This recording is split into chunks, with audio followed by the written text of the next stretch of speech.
Sean Bergin has been at the scene all day. He brings us the very latest. Sean? Just a horrific start to Father's Day. Suffolk police now confirming 4 people shot to death inside the Haven Pharmacy you see behind me. Nassau police say they believe that pit bull could be wounded and in hiding in this wooded area behind me after their officers opened fire on the dog. A Defense Department official told us earlier there were 3 American casualties in Iraq and Afghanistan this week.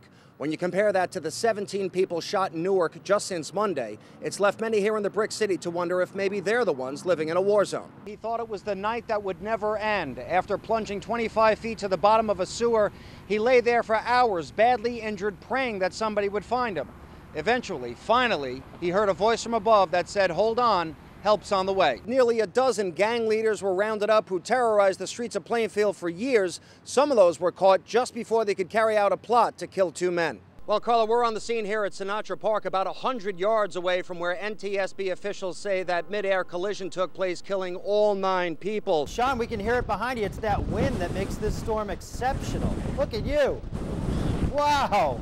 Yeah, Rick, where we are here in Fort Lee, the excessive winds that are at times in excess of 60 miles an hour make it difficult to even remain standing at the time. We are on Anderson Avenue. The streets are littered with chunks of debris like this that have been ripped from the top of the roof of this 15-story high-rise. I'm standing on the deck of a private residence where the raging Passaic River is coming within just a few feet now of cresting its banks. 7 hours after this blaze began, firefighters still on the scene, struggling to knock down the flames in what is turning into a gruel-a-thon. When the people of Suffolk County find themselves in trouble, they call the cops. When the cops get in trouble, they call ESU, because these are the guys who go where the gunfire is. The 46 men of the Emergency Services Unit handle everything from hostage situations to hazmat. They are the bomb squad and the rescue squad rolled into one. Outfitted with body armor and black bulletproof helmets, they are unmistakable when they arrive on a crime scene, especially when they burst out of the back of an armored car with assault rifles and submachine guns. For the first time in their history, Suffolk ESU allowed cameras behind the scenes so we could take an inside look at their training. To keep things as realistic as possible, we use simulated bullets. Paint pellets, actually, propelled by gunpowder. They hit hard and leave a mark. These will hurt. These will hurt when you get hit in the arm and stuff like that. They'll leave a little bit of a welt. In this exercise, we're trying to clear armed suspects from a stairwell. How many suspects is decided on the fly. What's the info on the guy with the gun? How many guys in there? There's lots of guys in there. How many guns? Guys now. How many guys? 14.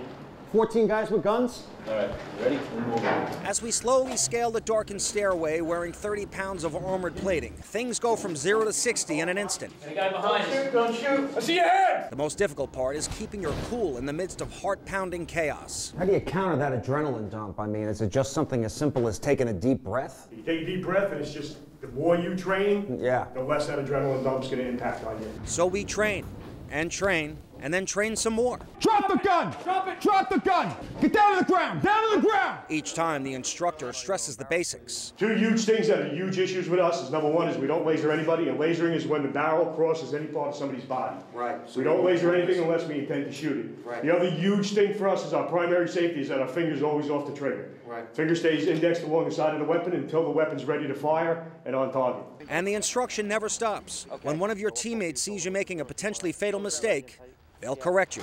I'm sorry. Our next scenario involves an officer who's been shot by a suspect holed up in a building, and now that building is on fire. Our suspect made things more interesting by slipping out of the building and hiding behind us. The lesson for today, expect the unexpected. And anything that can go wrong will. Go! In this case, I couldn't close the rear hatch as we tried to get out of Dodge. Then I got hit with a few well-placed rounds, and suddenly, I'm a dead man who has a newfound respect for what these guys go through every day they put on the uniform. Sean Bergin on the job. Sean Bergin is in Oak Beach with the very latest on this. Sean. Yeah, Lauren, with 8 sets of human remains already recovered, many Long Islanders have been left to wonder just how many more bodies police will find in the days and weeks to come. We found human remains, 3 human remains so far in the area between Oak Beach and Gilgo Beach. Commissioner Richard Dormer would provide no further details on the search that has so far yielded 8 human skeletons since the first set of remains was discovered back in December. It's a tough area. It's very easy to miss something, but that's why we're doing it again. We saw firsthand how unforgiving the thick brush along the Ocean Parkway can be. Even with no leaves on the trees, we lost sight of this canine unit in the blink of an eye. Suffolk police took up the search with renewed vigor today, trying to take advantage of the good weather. They marshaled officers from the Marine Bureau, ESU, canine units, and 25 academy recruits to help cover more ground. Local firefighters lent their ladder trucks so cops could gain a better vantage point. People who live in the normally tranquil Oak Beach community say they hope cops can quickly identify the victims and a suspect. I'm glad that everyone's here and get this taken care of, and like I said, hopefully a lot of families will have closure. One of those looking for closure is the family of Shannon Gilbert. The 24-year-old Jersey City prostitute was last seen in May running in a panic near Oak Beach. Gilbert, like the first 4 women, worked as an escort, leaving investigators to suspect that a serial killer may be behind this. No, her family is going to be anxious when they get this information. We haven't given up on the search for Shannon Gilbert, just in case the remains that we discovered today are not hers.